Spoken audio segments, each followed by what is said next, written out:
उसका सार सर्वस्व ही श्री कृष्ण का स्वरूप।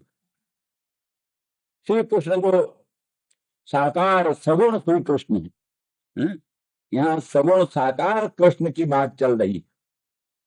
निर्गुण निराकार निर्विकार पर ब्रह्म वेदांत वेद्य है, सच्चिदानंद गंध है, सर्वोत्कृष्ट है, इसमें कोई विवाद नहीं, विप्रतिपत्ति नहीं।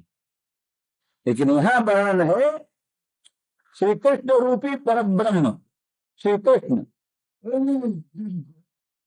क्योंकि भागवत कहती है यन मित्रम परमानंदम पूर्णम ब्रह्म सनातनम। ब्रजवासियों का परम मित्र कौन है? पूर्णम ब्रह्म सनातनम, जो सनातन पूर्ण पर ब्रह्म है वही श्री कृष्ण ब्रजवासियों का मित्र। जन मित्रम परमानंदम पूर्णम ब्रह्म सनातनम। महाभारत में एक श्लोक है जहां प्रसंग आया राजसू यज्ञ में, युधिष्ठिर के राजसू यज्ञ के प्रसंग में किसकी पूजा पहले हो, किसकी पूजा पहले हो? तो भिन्न भिन्न लोगों ने बात कही। भीष्म जी ने कहा भाई तुम्हारे सगे संबंधी और तुम्हारे हितैषी और तुम्हारे परम प्रिय वासुदेव श्री कृष्ण ही, यही सब में उत्कृष्ट है, सब में पूज्य है, तुम इन्हीं की तुम पूजा करो। फिर उसमें और भी कई ढंग की प्रतिपत्तियां उठी। शिशुपाल ने उनके साथियों ने कुछ उसमें विवाद उठा दिया। तो अंत में वहां भीष्म का वचन है या नारद का वचन है इतना स्पष्ट नहीं हमारी बुद्धि में, लेकिन एक वचन का कृष्णम कमल पत्राक्षम, कृष्णं कमल पत्राक्षम नार्चयिष्यन्ते जे जनाः जीवन मृतास्ते विज्ञेया न संभास्या कदाचन। तो कृष्णं कमल पत्राक्षम, कृष्ण कौन कृष्ण? कोई कह देगा एक कसर भूवाचक शब्दों निर्वृत्तवाचक तयोरैक्यम परम ब्रह्म कृष्ण इत्यादि निराकार निर्विकार अखंड अनंत सच्चिदानंद घन कृष्ण। तो वहां कहते कमल पत्राक्षम, ऐसा कृष्ण कमल कमल के कमल दल के तुल्य जिनके मंगलमय नयन है। तो निराकार निर्विकार ब्रह्म के नेत्र थोड़ो न होते हैं, यहाँ तो नयन है। कमल पत्राक्षम, कमल दल के तुल्य जिनके नयन है, लोचन है, माने सगुण साकार, अनंत कल्याण गुणगण धाम, अनंत सौंदर्य माधुर्य सौरस सौगंध परिपूर्ण साकार सगुण सच्चिदानंद घन ब्रह्म कृष्ण। उनको नार्चयिष्यन्ते जे जनाः, जो उनकी पूजा नहीं करेंगे, जो उनकी अर्चा नहीं करते कृष्ण की, जीवन मृतास्ते विज्ञेया, उनको जीते हुए मरा हुआ समझो। तो जीते हुए मुर्दा है। जीवन मृतास्ते विज्ञेया न संभास्या कदाचन, उनसे कभी भाषण नहीं करना चाहिए। जो कवल पत्राक्ष कृष्ण के भक्त नहीं है, उनकी अर्चा नहीं करते, न संभास्या कदाचन, तो संभाष्य। इसलिए शिशुपाल जो कुछ भक्ते हैं इनको बकने दो, तुम कृष्ण की पूजा करो, ये बताया उन्होंने। तो माने कृष्ण अखंड सच्चिदानंद घन परात्पर पर ब्रह्म का सार सर्वस्व है। इसीलिए वो सब हम कहा करते हैं कि पूर्णानुराग रससार सरोवर समुद्भूत सरोज कृष्ण है, अथवा सच्चिदानंद रससार सरोवर, सच्चिदानंद रस का जो सार है, सच्चिदानंद रस सार, वो सच्चिदानंद रस सार का जो सरोवर बना है, उस सरोवर में जो पैदा हुआ सरोज है, तो सच्चिदानंद रस सार सरोवर में समुद्भूत जो सरोज है, या पूर्णानुराग रस सार सरोवर में जो समुद्भूत सरोज है, वही सरोज कृष्णचंद्र परमानंद कंद मदन मोहन। इसलिए कृष्ण क्या है? संप्रयोगात्मक विप्रयोगात्मक उद्बुद्ध उभय विद श्रृंगार रससार सर्वस्व, ये कृष्ण है। तो कृष्ण का सारा स्वरूप रसात्मक है। हस्तार बिंद, पादार बिंद, मुखार बिंद, बदनार बिंद, सब कुछ। हसितम मधुरम, चलितम मधुरम, बलितम मधुरम, मधुराधिपते रखिलम मधुरम। मधुराधिपति भगवान का सब कुछ मधुर। उनका हसित मधुर, उनका भाषित मधुर, रेणु मधुरा, वेणु मधुरा, उनकी उनकी रेणु भी मधुर। सब कुछ उनका मधुर ही मधुर है। अरे मिठाई के बने हुए खिलौने का सब कुछ मिठाई ही तो है। मिठाई का बना हुआ घोड़ा हो, कैसा हाथ भी मिठाई, सिर भी मिठाई, बाल भी मिठाई, सब मिठाई मिठाई है। और क्या कैसे सच्चिदानंद रससार सरोवर समुद्भूत सरोज, पूर्णानुराग रससार सरोवर समुद्भूत सरोज, उद्बुद्ध उभय बुद्ध संप्रयोगात्मक विप्रयोगात्मक श्रृंगार रससार सर्वस्व श्री कृष्ण रसमय, रसमय। हस्तार बिंद, पादार बिंद, बदनार बिंद, सब कुछ मधुर मधुर रस रस है, रस रस। उनमें भी सबकी अपेक्षा मुखचंद्र और मधुर, मुखचंद्र और मधुर है। जिसको ध्यान करके भावुक मुग्ध हो जाता है, मोहित हो जाता है। जिनका स्वरूप कि कभी धोखे से भी आ गया हृदय में तो प्राणी लोटपोट हो जाता है, भावावेश में तन्मय हो जाता है। तो मुखचंद्र, और मुखचंद्र में भी फिर अधर, अधर सुधा, मुखचंद्र में भी रहने वाली जो अधर सुधा, अधर सुधा जो है अधरामृत, भगवान के मंगलमय मुखचंद्र का अधरामृत, वो अधरामृत ही वंशी के छिद्रों में प्रविष्ट हुआ और वही वेणुनाद ब्रह्म का रूप धारण कर लिया, नाद ब्रह्म का रूप धारण कर लिया। नाद ब्रह्म का रूप धारण करके शक्र सर्व परमेष्ठ पुरोगा कश्मलम जजुर निश्चित तत्वा, शक्र और सर्व परमेष्ठी आदि भी नाद ब्रह्म को श्रवण करके कृष्ण के मुखचंद्र से निर्गत नाद, कृष्ण के मुखचंद्र का जो दिव्य अधरामृत वही वेणु छिद्रों में प्रवृत्त होकर वेणु नादामृत के रूप में प्रकट हुआ, उसके श्रवण करके शक्र सर्व परमेष्ठी प्रवृत्ति मोहित हो जाते हैं और कशबलम जो मूर्छित हो जाते हैं। भाव भाव भाव उद्रेक में, भाव के उद्रेक में मूर्छित हो जाते हैं। अनिश्चित तत्वाः, कुछ निश्चय नहीं कर पाते क्या है ये, क्या है। और वो जो अधर सुधा है जिसने देवराज इंद्र की सुधा को भी अधर बना दिया, अधर बना दिया। और तो वो अधर सुधा कैसी है, मोहिनी, मोहिनी मोहन करने वाली है, जिसके एक एक अंश से लोग मोहित हो गए। शक्र सर्व परमेष्ठी पुरोगम लोग मोहित हो गए। और ये सरसी और सरोवर जड़,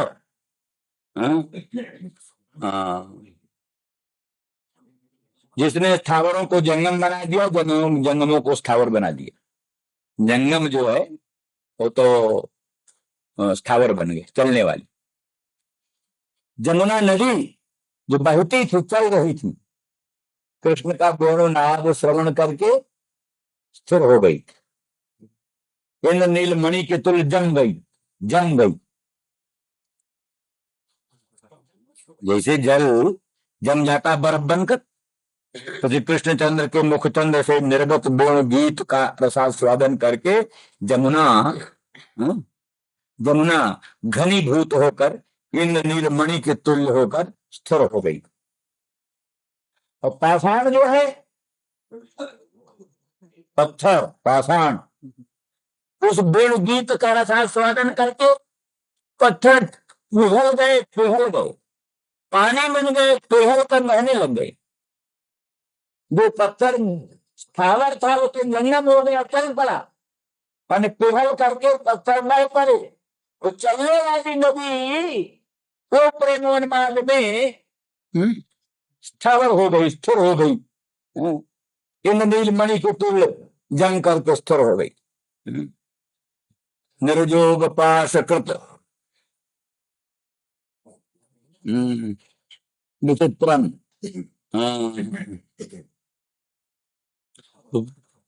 पुलकस्तरुणाम, क्या है? पुलकस्तरुणाम निर्जोग पाशकृत वंचने और विचित्रम, ऐसा है। बड़ा सुंदर श्लोक। स्पंदनम गतिमत स्पंदनम गतिमताम पुलकस्तरुणाम, स्पंदनम गतिमताम पुलकस्तरुणाम। गतिमान तो स्पंदन रहित हो गए, चलने वाले लोग मनुष्य है, जमुना है, पशु है, पक्षी है, हरिण है, हरिणी है, जो गतिमान, उनका तो गति बंद हो गई, स्पंदन बंद हो गए। और तरु जो है उनमें पुलकावली हो गई, तरुओं में रोमांच हो गया।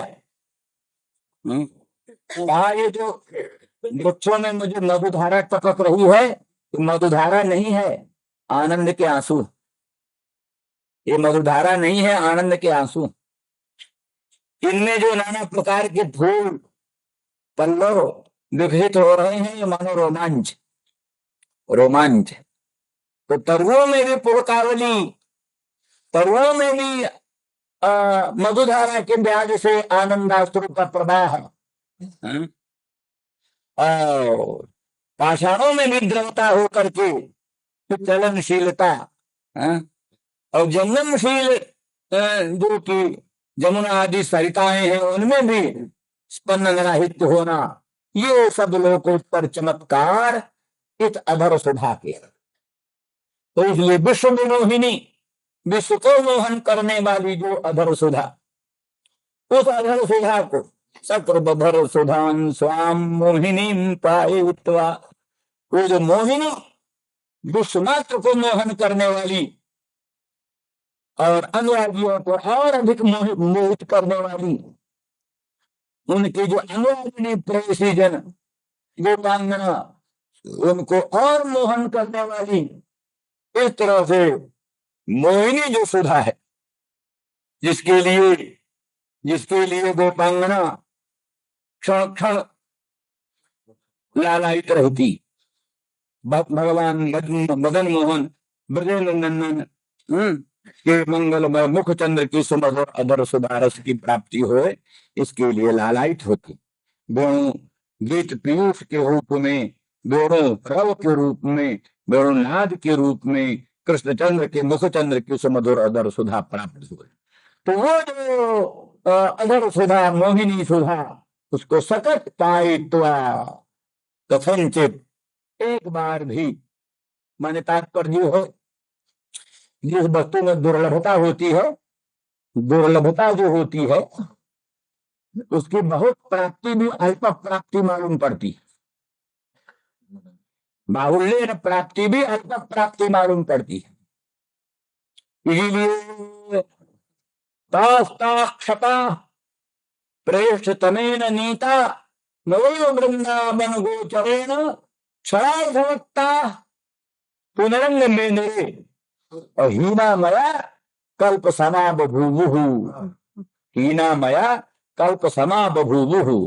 तास्ताक्षपा, वो बड़ी रात्रियां, प्रहर चतुष्टयवती रात्रि में अनंत अनंत ब्राह्मी रात्रियों का सन्निवेश किया था। रासलीला 4 पहर की रात्रि में नहीं हो सकती थी, किंतु प्रहर चतुष्टयवती एक रात्रि में कोट कोट ब्राह्मी रात्रियों का प्रवेश करके उस कोट कोट ब्राह्मी रात्रियों से विशिष्ट रात्रि में रासलीला संपन्न हुई थी। तो इतनी बड़ी रात्रि जो थी, प्रेष्ठतमेन नोता, प्रेष्ठतम मदन मोहन श्याम सुंदर ब्रजेंद्र नंदन के संग, वो जो ब्राह्मी रात्रियां, कोट कोट ब्राह्मी रात्रियों से युक्त रात्रियां, उन रात्रियों को गोपांगनाओं ने व्यतीत किया। कैसे व्यतीत किया? क्षणार्धवत्ता, आधे क्षण के तुल्य। कोट कोट ब्राह्मी रात्रियां बीत गई, कितना बीता? बोले क्षण, क्षण है आधा, क्षणार्धवत्ता। पुनरंग में लगे, आधा क्षण के तो उनको उन्होंने माना। कृष्ण स्वयं कहते हैं, ये कृष्ण की उक्ति है। तास्ता क्षमा प्रेष्ठ तमेन नीता नयो वृंदावन गोचरेण क्षणार्धवत्ता। और हीना माया जब मेरा वियोग हो गया, तो वही छोटे से राष्ट्रीय लड़की को कल्प समय विभू मालूम होता, कल्प भर हो गया, कल्प बीत गया, युग नहीं कल्प, सहस्त्र युग पर्यंत, 2000 चतुर्युगी, 2000 चतुर्युगी माने 8000 युग, 8000 युग बीत गया। ये तो एक ब्रह्मा की दिन रात्रि, एक ब्रह्मा की दिन रात्रि। और कल्प होता है कि ब्रह्मा मरे तो ब्रह्मा की एक आयु, वो कल्प। तो ब्रह्मा की आयु बीत जाओ, और वो बरस होते हैं, बड़ी लंबी कहानी है। तो इस प्रकार से वो रात्रियां और जो कल्प कल्प के तुल्य बीतने लगी, जो कि आधा क्षण भी नहीं प्रतीत होती थी। तो ये सब विशेषता उस प्रेम की। तो प्रेम में, उत्कट अनुराग में अति बड़ा से बड़ा काल, बड़ा से बड़ा सुख तो क्षण के भीतर मालूम पड़ता है, क्षण भर बीत गया। इसलिए सतत, सतत का प्रश्न नहीं है, वहां तो निरंतर जो भगवान के अनंत सौंदर्य का रसास्वादन करता रहे, अनंत माधुर्य का रसास्वादन करता रहे, भगवान के अचिंत अनंत दिव्य कल्याण गुण गणों का निरंतर रसास्वादन करता रहे, तो भी वो सारा काल मालूम पड़ता क्षण भर बीता, क्षण भर बीता। तो जो जी भगवान का ध्यान करने लगता है, जरा लोक्या लाभम हृदय निमज्यामृतमय तत्व, हाँ, क्योंकि जमीनस्तत् के लिए भगवान हेमन वाले कहते हैं, जिस समय प्राणी अंतर्मुख हो करके, शांत हो करके उस अनंत अखंड निर्विकार परात्पर पर ब्रह्म का रस का आस्वादन करता है, मालूम पड़ता है कि आनंद के हृदय में, आनंद का जो हृदय हो, आनंद का महान सरोवर हो, आनंद के महान सरोवर में मानो गोता लगा करके कोई आनंद ले। तो आनंद महासमुद्र में, आनंद महासरोवर में गोता लगाने वाला समय कितना भी बड़ा हो, क्षण के तुल्य मालूम। समाधि में जोगियों को 88 हजार बरस, 1 लाख बरस समाधि में क्षण भर मालूम पड़ता है। जाने दो समाधि की लंबी कहानी है, यो ही भगवान का भजन करते करते मन लग जाए, भगवान का भजन करते करते मन लग जाए, भगवान का चरित्रामृत रसास्वादन करते करते मन लग जाए, तो घंटा 2 घंटा मालूम पड़ता, क्षण भर बीता, कुछ नहीं मालूम पड़ता। और मन नहीं लगा तो फिर आलसी पालसी मारते हुए, आसन बदलते हुए, जमुआई लेते हुए, और माला गिराते हो, माला गिनते हुए, और 100 माला भी पूरा करना बहुत कठिन मल पड़ जाता, मालूम होता बड़ी देर। और मन लग गया तो फिर कुछ नहीं। इस तरह से गोपहंगनाओं ने यद्यपि अनादिकाल से अनंत काल तक अनंत ब्रह्मांडाधिष्ठान स्वप्रकाश पर ब्रह्म के लोकोत्तर माधुर्य का, अघनामृत का, अनंत सौंदर्यामृत का, अनंत माधुर्यामृत का रसास्वादन किया, तो इस विप्रो क्षण में उनको यही लगता है कि हाँ, एक क्षण सकृदधर सुधान स्वाम, एक क्षण, एक बार मदन मोहन श्याम सुंदर ने अब अपनी सुमधुर अधर सुधा रस का, तो मोहिनी सुधा का एक बार पान करा करके और हम लोगों को त्याग करके चले गए। सकृदधर सुधान स्वाम मोहिनी पायित्वा सुमन से सद्य सद्य कहते हैं।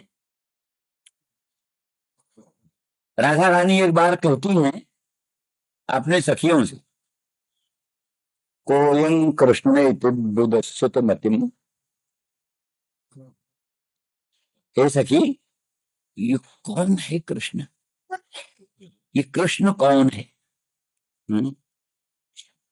कोयं कृष्ण ये कृष्ण कौन है जो मेरी मति को, मेरी बुद्धि को लुम्पन कर देता है, वो मेरी बुद्धि को छिन्न भिन्न कर देता है, लुप्त कर देता है। कृष्ण कौन है?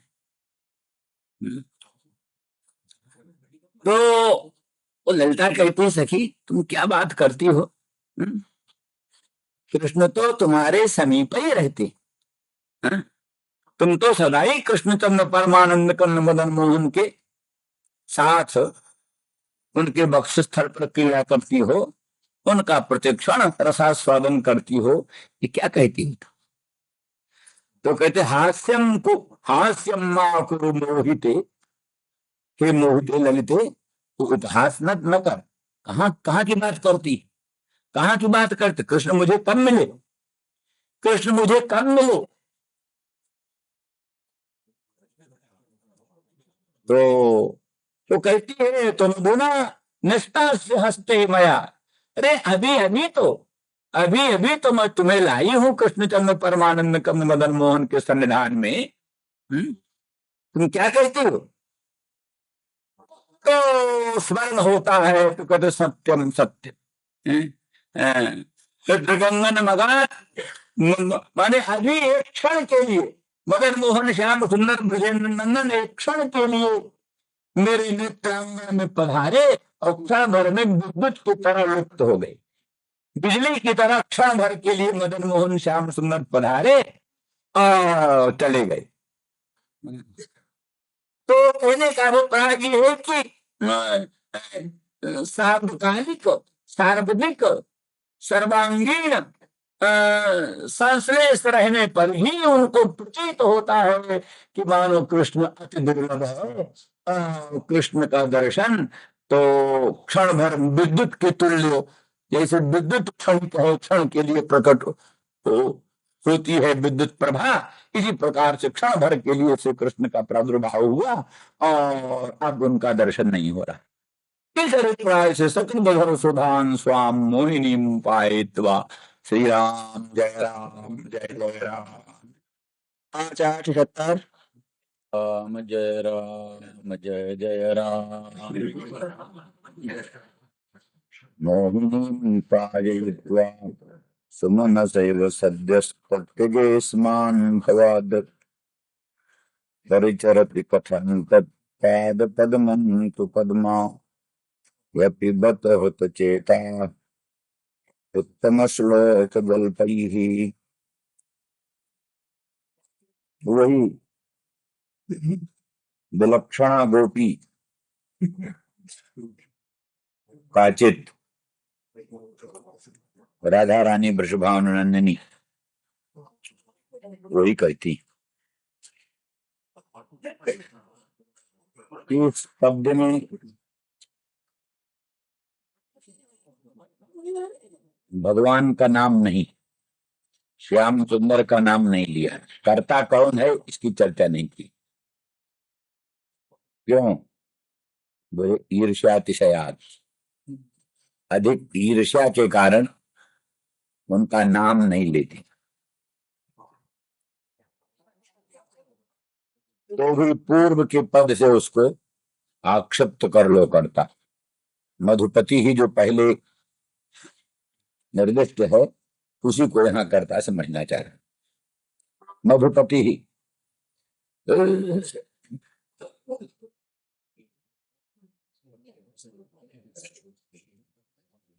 तो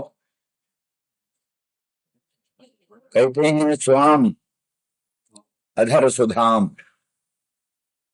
पाययित्वा, अपने मंगलमय मुखचंद्र की सुमधुर सुमधुर अधर सुधा को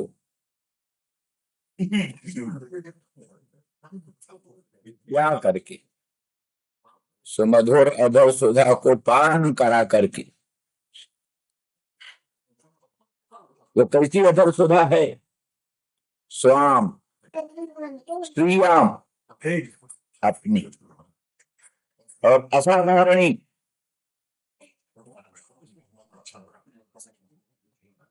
माने को दुरंताम दुरंताम तो स्वविषय लालसा संपादनी,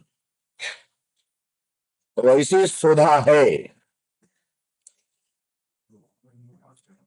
कि जिसने एक बार भी, किंचन मात्र भी भगवान के मंगलमय मुख चंद्र के उसको मधुर एवर सुधा रस का पान कर लिया, तो वो अधर सुधा रस स्वविषयनी दुरंत लालसा को संपादन कर दे। वो उसमें लालसा उत्पन्न हो जाती है, कामना उत्पन्न हो जाती है। ऐसी लालसा वो दुरंत है जिसका कभी अंत ही नहीं। जिस लालसा का कभी अंत ही नहीं होता, दुरंत लालसा, वैसी सुधा है।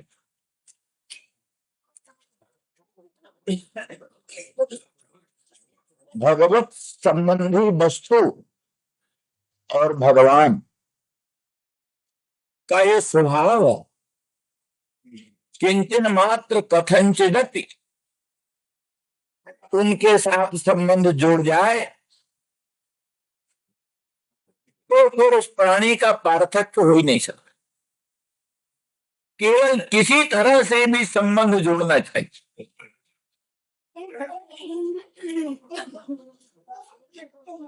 भगवत चरित्रामृत का जो आस्वादन करते हैं, चरित्रामृत का, कथामृत का, कथामृत का जो पान करते हैं, चरित्रामृत का जो पान करते हैं, उनको अगर एक बार भी अच्छा स्वाद आ गया, चरित्रामृत का रसास्वाद आ गया, तो फिर उससे प्राणी कभी भी विरक्त हो ही नहीं सकता। उसकी लालसा उत्तर उत्तर ऐसी बढ़ती जाती है, तो उसमें अलम बुद्धि कभी होती नहीं।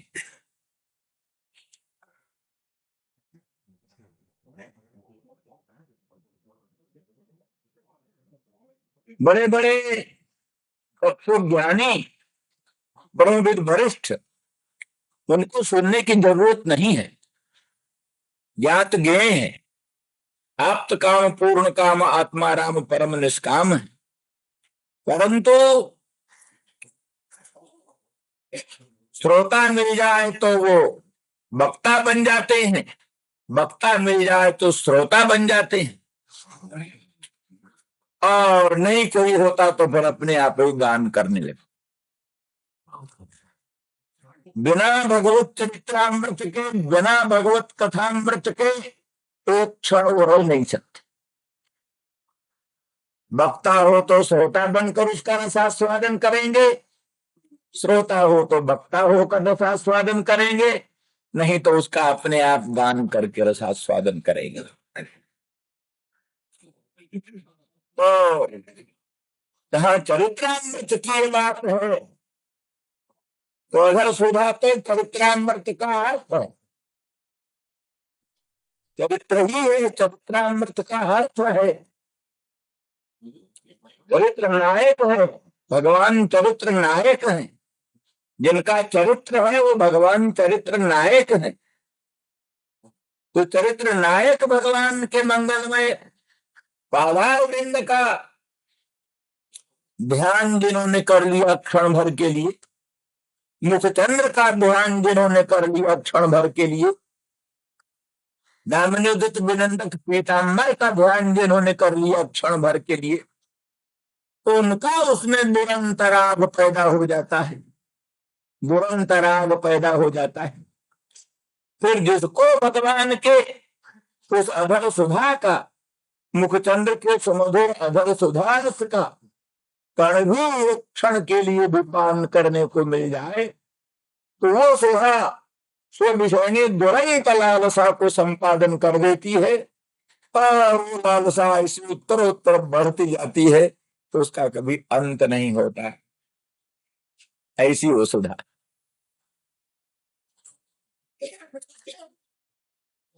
इसलिए इसका कोई दृष्टांत नहीं, ऐसा अमृत पिलाने वाला दुनिया में है कोई, इसका दृष्टांत नहीं। गोपांगना दृष्टांत नहीं दे पाई। कैसे? हाँ, त्याग में दृष्टांत दिया। सुमन का सुमन सयो शब्द तत्व इस्तेमान भवाद भवाद्रिक, माने तुम जैसे मधुप हो, मधुकर हो, तुम जैसे सुमन को त्याग करके, फूलों को त्याग करके छोड़ कर चले जाते हो, ऐसे मदन मोहन श्याम सुंदर कृष्णचंद्र हम लोगों को छोड़कर चले गए। इसी में दृष्टांत है त्यागने, लेकिन रसा स्वागत कराने का कोई दृष्टांत नहीं उनको। इसलिए उस अंश का कोई दृष्टांत नहीं, खाली त्याग अंश में दृष्टांत है। तो इस तरह से ऐसी अगर सुधा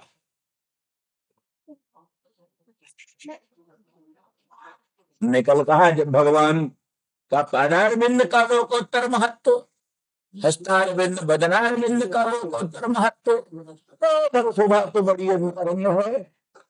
और उसके कई भेदों का हमने वर्णन किया है। देव भोग्या अधर सुधा, भगवत भोग्या अधर सुधा, सर्वा भोग्या अधर सुधा, तीन प्रकार की अधर सुधा वल्लभाचार्य जी ने अपने सुबोधनी में वर्णन किया। देव भोग्या, भगवत भोग्या, सर्वा भोग्या। तो उन पर विवेचन करेंगे इस समय। इतना ही समझ लीजिए यहाँ प्रसंगानुसार कि वहां वो करती हैं कि असमान साध्वी ही असमान, माने वो कहते हैं कि हम नहीं चाहती थी उनके मंगलमय मुखचंद्र के अधर सुधारस का पान, हम नहीं चाहती थी। पायित्वा प्रेरणा, स्वयं प्रेरित करके। अंतर्जामी जिस काम को प्रेरणा करने लगे, कौन रुके भाई? हाँ, एक तो हमारी रुचि की बात थी, वो कुछ नहीं है, किंतु वो अंतर्जामी है, प्रेरणा करते हैं। इसको प्रेरणा करते हैं, उसका क्या मजाल कि वो न करे। ईश्वर सर्वभूतानां हृदय से अर्जुन तिष्ठति, भ्रामयन् सर्वभूतानि यंत्रारूढ़ानि माया। जैसे सूत्रधार कांच की कठपुतलियों को अपने इच्छा अनुसार नचाता है, कैसे अनंत कोटि ब्रह्मांड के अनंत अनंत ब्रह्मांड देव शिरोमणियों को अपनी इच्छा से जो नाच नचाते हैं, उनकी प्रेरणा को कौन ना करे। अज्ञो जंतुर्नीशोलम आत्मन सुख दुख। इस प्रकार से अंतर्जामी तो जो कुछ करता होगा ठीक ही है, परंतु श्याम सुंदर मदन मोहन ब्रजेंद्र नंदन ने हमारी इच्छा न होने पर भी बलात् छलात् बल से छल से हमें अपने मुखचंद्र की सुमधुर अमर सुधारस पिला दिया।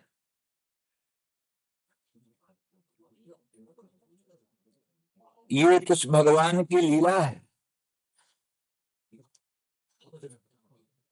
कई लोग लालसा मिटा देते हैं, भगवान के मंगलमय अंग की छाया का भी दर्शन होना मुश्किल, छाया का। और कई लोग नहीं चाहते, उनसे मैत्री जोड़ लेते हैं, उनके पास पास खेलते। किसी भक्त ने कहा, गोपालाजर कर्दमे बिहरसो अभिप्रात भरे लज्ज से।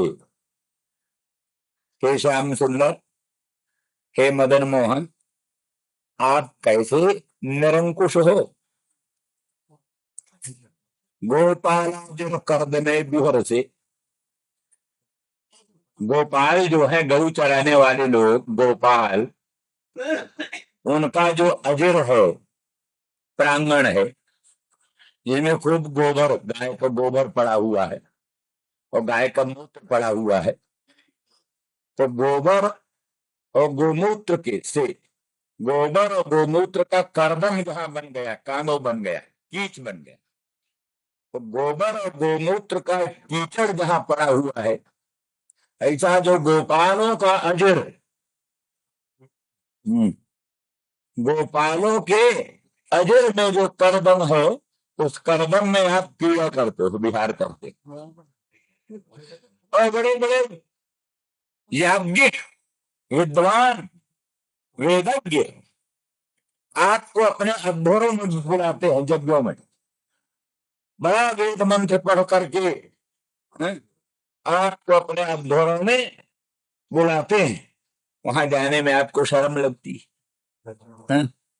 गोपालों के अजर कर्दम में तो कीड़ा करते हो और विप्रों के अध्वर्यों में जाने में शर्माते हो। क्या विचित्र बात।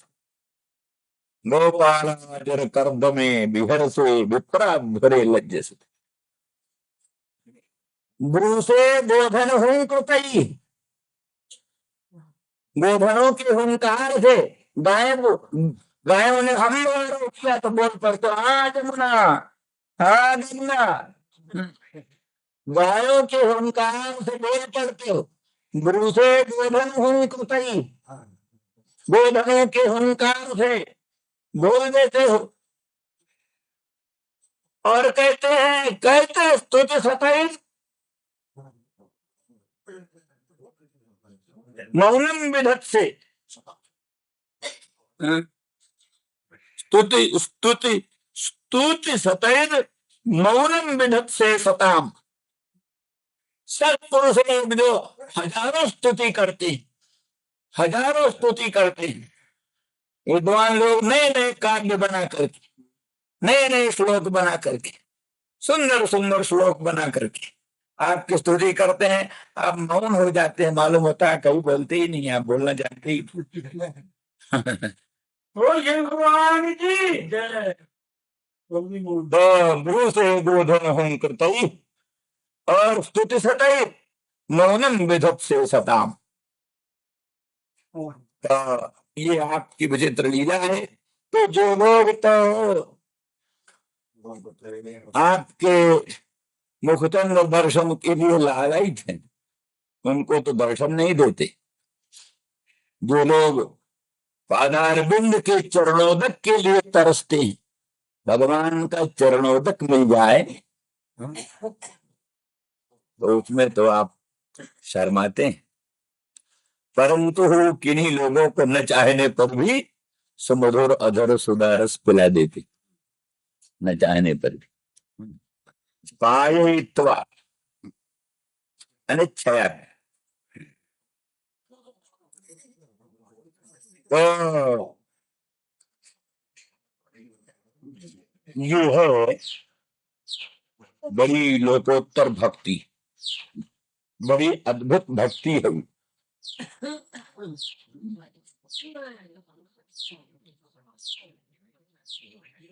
वृंदा की कथा है, वृंदा तुलसी, वृंदा, तो उसकी गालियां गालियां सुनी और उसे शाप दिया, जाओ तुम पत्थर बन जाओ। वृंदा ने शाप दे दिया, जाओ तुम पत्थर बन जाओ। पत्थर बन गए, शालग्राम बन गए, भगवान विष्णु शालग्राम बन गए, उसका शाप अंगीकार करके पत्थर बन गए। वहां भी तुलसी को नहीं छोड़ा, मुझसे आओ जरूर। हम पत्थर बन जाएंगे, लेकिन शालग्राम पर तुलसी न चढ़ी तो फिर पूजा बेकार है। तुलसी चढ़नी चाहिए।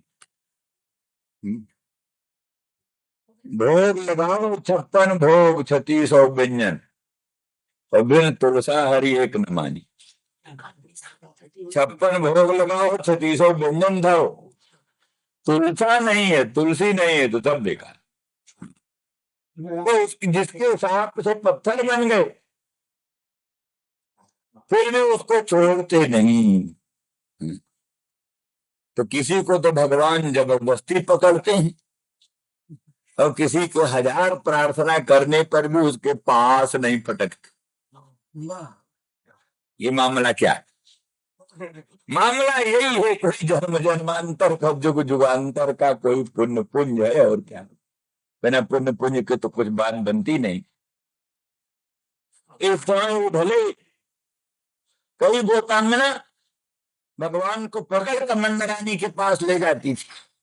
देखो नंदरानी, ये तुम्हारा लाला बहुत परेशान करता है, हमारे घर में आता है, मक्खन चुराता है, दही चुराता है, और ऊपर धरती है तो उलूखल पर चढ़ करके और ऊपर पहुंच जाता है। नहीं हाथ से मिलने वाला होता है तो छिद्र कर देता है भांड में ही, वहीं से गिरने लगता है दूध और दही। तो ये सब उपद्रव, तो वो गोपांगना उलाहना देने जाती हैं बार बार। तो ऊपर से तो उलाहना देती हैं, लेकिन भीतर से चाहती हैं आवे हमारे घर ही रोज, ऐसा बढ़िया बढ़िया दही जमा कर रखे, बढ़िया बढ़िया मक्खन निकाल कर रखे।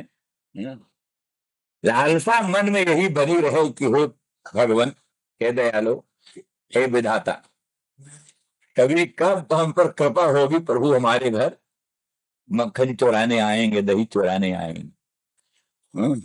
ऊपर से तो सब ऐसे ही नाटक करती रही, लेकिन भीतर की बात ये, तो ऐसे ही तुलसी आज भले शाप दे दे भगवान को, और आज भले भगवान को छोड़कर, भगवान की उपेक्षा करके अपने दैत्यपति, वो दैत्य था ना जालंधर, दैत्यपति जालंधर, उसको लेकर सती हो गई, उसके मुर्दा को, जालंधर दैत्य के मुर्दा को लेकर सती हो गई, अग्नि में जल गई, और भगवान की ओर बिल्कुल नहीं निहारा, भगवान के प्रेम को कुछ नहीं देखा, और शाप दे दिया तुम पत्थर हो जाओ। तो भी लिखा है कि भगवान उसकी चिता पर, चिता जब उसकी जल गई, उसकी चिता में लौटते हुए भगवान महीनों रोते रहे, उसकी चिता पर लौटते। क्या मतलब था? क्या भगवान कामी थे? कामी भी तो ऐसा नहीं करता। दुनिया का कौन कामी ऐसा है कि जो कामिनी को प्यार करता हो और कामिनी ठुकराती हो? वो कामिनी को प्यार करे और कामिनी उसको ठुकराए, कामिनी उसको शाप दे और उसकी उपेक्षा करके और छोड़ करके अपने पति के साथ सती हो जाए, और तो भी वो कामी उसके चिता के भस्म पर लौटे महीनों। ऐसा दुनिया में कोई कामी है? कोई कामी नहीं है। कामी तो वहां जाता है जहां काम की तृप्ति हो, जहां काम की तृप्ति हो वहां कामी जाता है। ये तो कुछ नहीं है, ये तो शुद्ध भगवान, भगवान भक्त वत्सल है।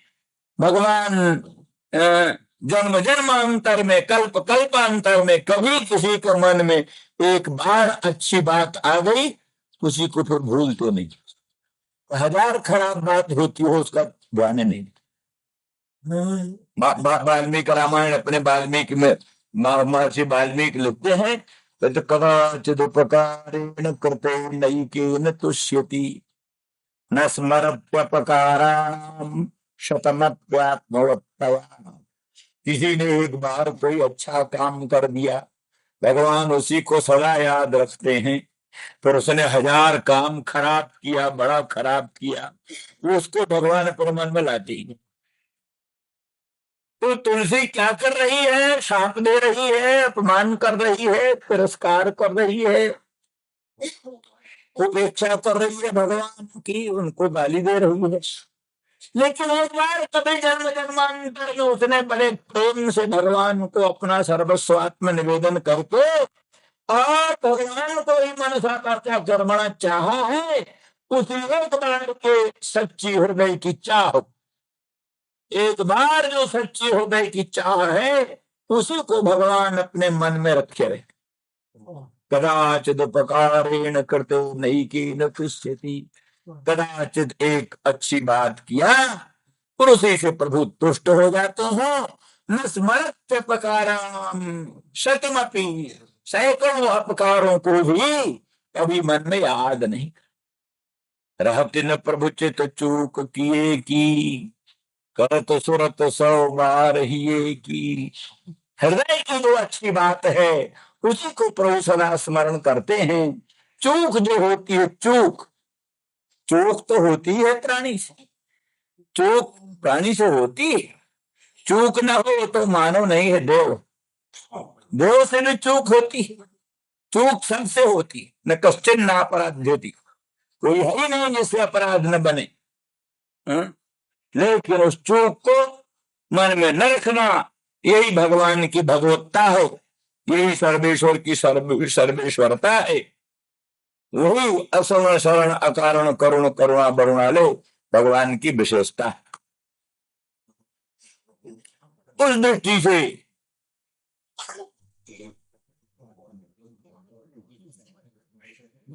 जन्म जन्मांतर के संस्कार कुछ होते हैं, उन्हीं संस्कारों के बल से कोई भगवान को मनसा वाचा कर्मणा कभी चाहता है, उसका परिणाम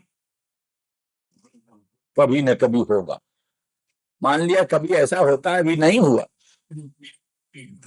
वेदांत भी मानते हैं कई लोग, वेदांत का श्रवण मनन निधिध्यासन करते रहो और साक्षात्कार जीवन में नहीं हुआ। क्या बेकार गया श्रवण मनन भी? नहीं, बेकार नहीं गया। कभी अकस्मात तत्व साक्षात्कार है। वामदेव को माता के पेट में तत्व ज्ञान हो गए। मां के पेट में रहे, वहां कोई गुरु नहीं था, कोई वेदांत वाक्य नहीं था, कोई सामग्री नहीं थी। उधर में मां के पेट में तत्व ज्ञान हो, साक्षात्कार हो। और वहीं से बोलते हैं अहम मनोरभवम सूर्यश्च कक्षीवान, सर्वात्मता बोधक वाक्यों का प्रयोग किया। तो बोले कैसे उस वामदेव को तत्व ज्ञान हो गया मां के पेट में? बोले पहले कभी ब्रह्माभ्यास करते रहे, श्रवण मनन निधिध्यासन करते रहे, कोई प्रतिबंध रहा। उस प्रतिबंध के कारण श्रवण मनन निधिध्यासन करने पर भी तत्व ज्ञान नहीं हुआ। वो प्रतिबंध यही रहा कि एक बार माता के गर्भ में आना था, यही प्रतिबंध था।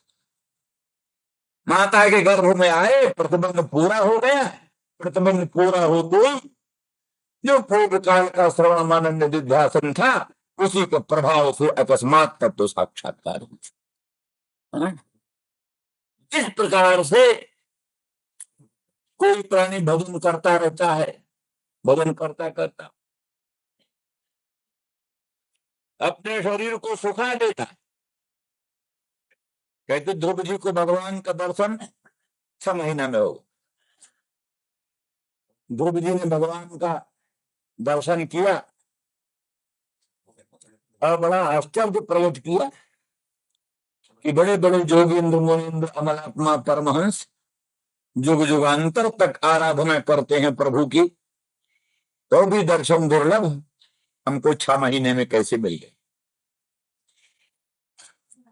तो ये इच्छा, ये मन में बात जिज्ञासा उठी, तो भगवान ने मस्तक पर हाथ धरा और कहा ध्रुव देखो, दिव्य दृष्टि दिया, देखो मेरी प्राप्ति के लिए तपस्या करते करते ये तुम्हारा शरीर सूखा पड़ा, दीमक खा गए।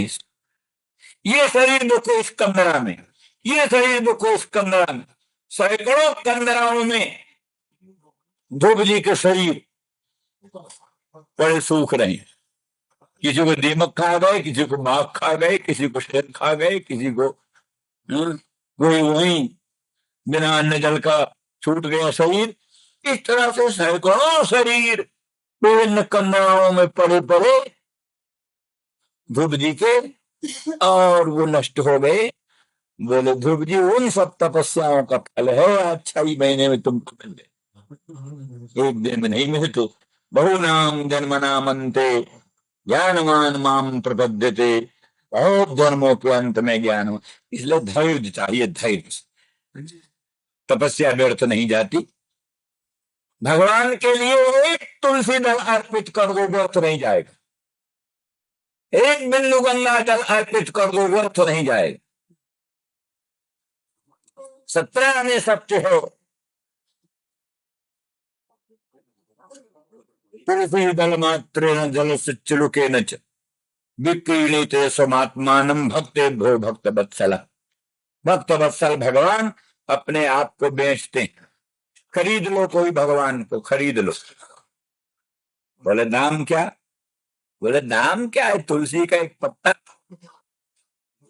और एक बिंदु गंगा जल। तो गंगा जल न मिले तो फिर नादे जल, नदी का जल, कुआं का जल, जो जल हो। क्या लगता है इसमें? तो वो जो एक शुभ कर्म है, छोटा सा कर्म, छोटा सा, वो कभी नष्ट नहीं हो। भले उसके विरोधी कई कर्म आ गए हैं, विरोधी कई कर्म है तो दब जाए, वो कर्म दबा रहेगा, अभिभूत रहेगा, नष्ट नहीं। स्वल्प मत्व धर्म से प्रायते महतो भयात। निष्काम कर्म, निष्काम भगवताराधना, निष्काम भगवताराधना, भगवताराधन बुद्धि से निष्काम कर्म जो का अनुष्ठान स्वल्पमपि, थोड़ा भी अनुष्ठित हो तो त्रायते महतो भयात, महान भय से अकस्मात रक्षा कर लेता। अजामिल को संस्कार जगाओ में, अजामिल को यमराज के दूतों ने आकर घेरा, तो भयभीत होकर के वो संस्कार जग गए, नारायण नाम लिया, किसी तरह हुई, नारायण नाम आया, बड़ा पार हो गए।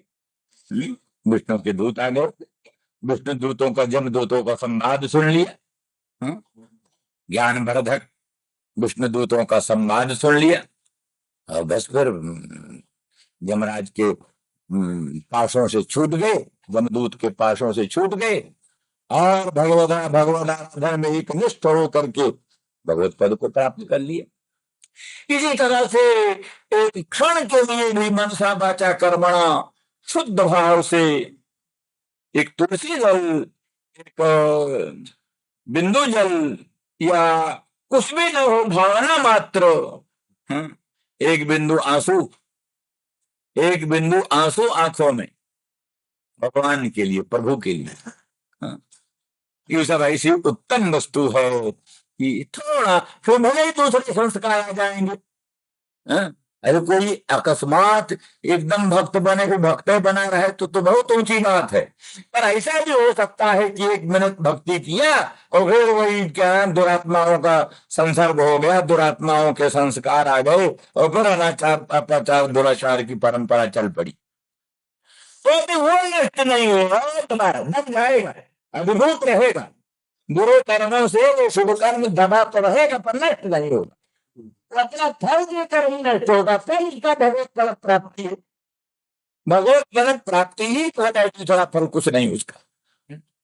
और चीजों का तो और भी फल हो सकता है, तो निष्काम भावना से भगवत आराधना बुद्धि से जो शुभ कर्म भगवान के चरणों में अर्पण है, जो शुभ वस्तु भगवान के चरणों में अर्पण है, वो कभी अपना फल बिना दिए नष्ट नहीं होती, और उसका फल है भगवान के पद की प्राप्ति वही हो। तो बुरे कर्मों से दबा रहे, दबा रहे, फिर कभी उद्भूत हो जाए। बिहार में भूकंप आया, यहां धरती फटी, पानी निकला, उधर धरती फटी, उधर धरती फटी, उधर पानी, भयभीत होकर बहुत लोग दुर्गा दुर्गा चिल्लाने लगे, बहुत लोग राम राम चिल्लाने लगे। तो कई वज्र नास्तिक है, उन पर कोई असर नहीं पड़ा, बचन नास्तिकों पर उसका कोई असर नहीं पड़ा, बाकी दूसरे लोगों पर असर पड़ गया। तो किन पर असर पड़ा, किन पर नहीं असर पड़ा? वही जिनमें कोई संस्कार था जन्मांतर का, उनमें तो असर पड़ गया। जिनमें जन्मांतर को कोई संस्कार ही नहीं तो उनमें असर कैसे पड़ रहे हो? तो इस तरह से कभी भी शुभ कर्म आपने किया हो भगवदाराधन बुद्धि से और भगवान को अर्पित किया हो, तो कभी मौका आने पर आप जो सत्संग में प्रवृत्त हो जाएंगे। नहीं तो सत्संग होता रहता है, सबकी सुनने की प्रवृत्ति क्यों नहीं? सब क्यों नहीं सुनते? सबकी रुचि क्यों नहीं होती वेदांत श्रवण में? सबकी रुचि क्यों नहीं होती भागवत श्रवण में? मनुष्याणाम सहस्रेषु कच्चित् सिद्धये, सहस्रों सहस्रों मनुष्यों में, लक्ष लक्ष कोटि कोटि मनुष्यों में कोई एक पुरुष धौरे इन वस्तुओं के श्रवण में, मनन में, निधिध्यासन में संलग्न होता है, तो क्यों लग जाता वो संस्कार? वही जो थोड़ा सा शुभ कर्म किया है वही संस्कार बीच बीच में जगता रहता है। बुरे कर्मों के बीच बीच में वो जगता रहता है, अशुभ कर्मों की धाराओं में भी वो जगता रहता है बीच बीच में। इसीलिए कभी से किसी भी भीषण से भीषण धारा में जाता हुआ भी प्राणी उन कर्मों से उद्बोधित होकर के लौट पड़ सकता है। प्रहलाद का जन्म कहाँ हो गया? अशोक कुल में। अशोक के घर में प्रहलाद का जन्म हुआ, जहां कोई भक्ति की बात नहीं, ज्ञान ध्यान की बात नहीं, मारो काटो खाओ पियो ही सिद्धांत जहां चल रहा था। उन असुरों के खानदान में, असुरों के कुल में, असुर नहीं असुर राज, असुरों का राजा, असुरों का सम्राट, उसके घर का खास होता हुआ भी बिल्कुल विपरीत। क्यों? संस्कार, वो धर्मांतर के संस्कार। तो इसलिए वो संस्कार कहीं भी प्रकट हो सकते हैं। इन सब दृष्टियों से ही बात बनती है कि कई लोग भगवान के लिए ललचाते रहते हैं, मुखचंद्र दर्शन के लिए ललचाते रहते हैं। बताया ना, कई लोग चाहते हैं क्षण भर के लिए भगवान का मधुर मनोहर मंगलमय मुखचंद्र हमारे हृदय में प्रकट हो जाए। प्रत्याहृत्य मन क्षण विषय तो जस्मिन मनोधित्सति, संसार से मन को हटा हटा करके यम नियम आसन प्राणायाम धारणा ध्यान समाधि अष्टांग योग का अनुष्ठान कर करके विषयों से मन हटा हटा करके भगवान के चरणों में क्षण भर के लिए मन लगाना चाहते हैं, भगवान के मंगलमय श्री अंग की स्फूर्ति अपने हृदय में लाना चाहते हैं, पर नहीं आती। यही वो कांगना उसी स्फूर्ति को हृदय से मिटाना चाहती है। ये मदन मोहन श्याम सुंदर हमारे हृदय से निकल जाए, हे विधाता, हे प्रभु कृपा करो, ये मदन मोहन हमारे हृदय से निकल जाए, हम बहुत परेशान है इससे। आश्चर्य कहाँ है? कोई उनको हृदय उत्सव के लिए लाने के लिए परेशान है, जो उनको निकालने के लिए परेशान है। तो ये इनका कोई जन्म जन्मांतर का बड़ा अद्भुत सौभाग्य है, अद्भुत पुण्य है। उसी पुण्य के प्रभाव से ये बात बन गई है। इसी का नाम स्वाभाविकी प्रीति, स्वारसिकी प्रीति, रागानुगा प्रीति, पुष्टि प्रीति, ये सब इन प्रीतियों के नाम है। यहाँ स्वाभाविक स्वाभाविक उनको ही लगता है कि श्याम सुंदर ने हमारे न चाहने पर भी सकृदधर सुधान स्वाम मोहिनीम पायित्वा। बोले सखी तुमने क्यों पिया? तुमने ऐसे श्याम सुंदर के मुखचंद्र की उस मधुर अधर सुधारस को क्यों पिया और तो उनके प्रेम में पागल क्यों हो गई? बोले सखी क्या करें, वो मोहिनी है, माने बुद्धि भ्रंश करी, वो सुधा बुद्धि को भ्रंश कर देती है। क्या करें, विवेक ही नहीं रह जाता। सचमुच जिसको एक क्षण के लिए भी प्रभु के दामने दुत बिनिंदक पीतांबर की छटा मन में भासित हो गई, बालारविंद की नखमण चंद्रिका की एक रश्मि जिसके हृदय में भासित हो गई, उसका सारा विवेक कहते हैं जोलो तो है नंद को कुमार ना है दृष्ट पयो। जब तक तेरे मन में नंद कुमार क्षण भर के लिए भी नहीं आया, तब तक तो बैठ कर सारे लंबी चौड़ी ज्ञान विज्ञान की बातें बघाड़ ले। जोड़ो तो नंद को मारना दृष्टि परो, तो बैठ जो कर ले, वेदांत विचार कर ले, ये कर ले, वो कर ले, जहां वो नंद लाला, मदन मोहन श्याम सुंदर, मुखचंद्र की आभा प्रभा कांति, पादार बिंद की नखमण चंद्रिका की दिव्य द्युति क्षण भर के लिए मन में प्रकट हुई, तो प्राणी का अंतःकरण लोटपोट हो जाता है। मुझे सखी क्या करो, तो बुद्धि भ्रंश हो जाता है, विवेक रह नहीं जाता। इसलिए सकृदधर सुधान स्वाम मोहिनी पायित्वा, मोहिनी बुद्धि भ्रंश करी, सुधानी दुरंत लालसा संपादिनी, दुरंत लालसा पैदा करने वाली और बुद्धि भ्रंश करने वाली, ऐसी सुधा को छल से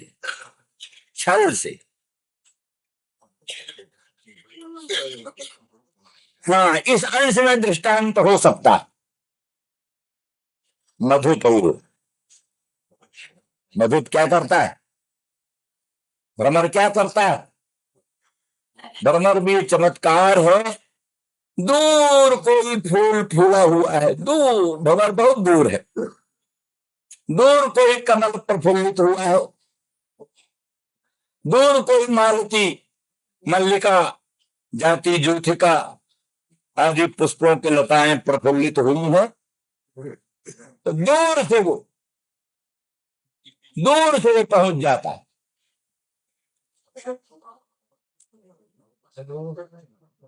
ये मधुप का, भ्रमर का गुण है। अति दूर से भी